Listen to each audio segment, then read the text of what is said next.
Mercy for Animals will be the group responsible for the attack plan laid out today. The overall goal of Mercy for Animals is to end factory farming altogether. A common practice of groups like Mercy for Animals is to implement undercover filming on various farms across the nation. Through this technique, Mercy for Animals will catch an employee mishandling a bird at a Pink Hill farm. They will then seek revenge for this action.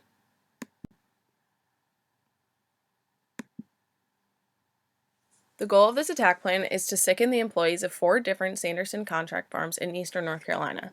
They will do this by sickening them with inhalation botulism. This will be done by adding botulism spores to boot dip powders that are located throughout the farms and houses.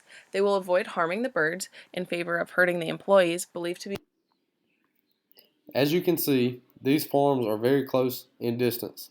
These are the 4 Sanderson farms located in Pink Hill, North Carolina that we are planning to attack using botulism. In order to ensure the conditions are sustainable for Clostridium botulism spores and toxins to grow, the activists will first complete a soil sample. However, before getting this soil sample, the activists will need to collect a sample to use for the possible use of producing botulism in Sanderson Farms poultry houses. Clostridium botulinum is the bacteria that produces the well-known botulinum toxin, which is most often associated with home canning and spoiled foods. Symptoms of botulism include blurred vision, slurred speech, difficulty swallowing, extreme muscle weakness, and if untreated, it can cause death. The agent was collected from spores in improperly canned fruit and vegetables. There are 6 main types of Clostridium botulinum, classified A through G, with types A, B, E, and F causing illness in humans, and types A and B being the most common and most deadly. These cases most often result in hospitalization and care, which may last for months after initial infection and result in costs upwards of $45,000. In order to obtain C. botulinum spores, it will be necessary to grow the bacteria separate spores from the vegetative structures, clean, dry, and store the spores in addition to binding the spores to a fine powder to help the spores remain airborne long enough to be inhaled. Individuals working with the bacteria will need to wear PPE such as gloves, masks, and goggles. All necessary equipment and supplies can be purchased online and do not require a formal lab setup. To encourage the growth of the bacteria, proper anaerobic low acid conditions will be established by deliberately canning the vegetables improperly. Spores of Clostridium botulinum can take as little as 8 days to develop. However, it is in the interest of the group to maintain their jars for approximately a month in order to conduct visual checks, such as swelling or visible spoilage, which may indicate the presence of the bacteria. The finished agent will then be placed in the boot dip trays and boot dip powder jars located on each Sanderson farm.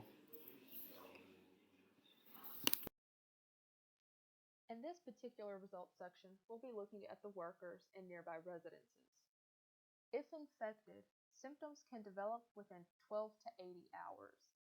The potential for spores on clothing could also possibly infect family members. Spores carried by wind could also infect up to 10% of people within 1/3 mile radius of the original location. In this scenario, 16 workers are initially infected, 32 others are infected by spores carried by these workers, and 58 people in surrounding community areas are infected by wind carried spores. In the poultry results section, there could be issues regarding maintaining help on the farms. It could take 1 to 2 weeks to diagnose workers, and from this, if houses are close to being empty, it's possible workers may be hired to finish out the flock. However, if the houses are newly filled, they may be depopulated due to an unknown cause of illness, the need to clean the houses, or concern for the birds. Regarding money, Cleanup costs are unknown, but they are likely. And in addition to this, each course of treatment for someone ill costs $45,000. Since over 100 people are infected in our scenario, hospital costs are going to exceed $3 million alone. Also, based on recent high-path avian influenza indemnity rates of approximately $1.15 per broiler chicken and an estimated 90,000 birds per farm, if these houses are depopulated, those costs can exceed an additional $400,000. Beyond illness and monetary losses, results could also be the potential for community panic or concern, a potential for a disruption of daily activities until the cause of illness is determined, and also the potential for negative market impact on Sanderson poultry products. Since in our scenario, 4 suppliers are going to be taken out of business temporarily, this could hurt them at the market. In addition, there may be a temporary hold on broilers in the area as they work to determine the cause of illness. And that is the end of our presentation. Thank you for listening.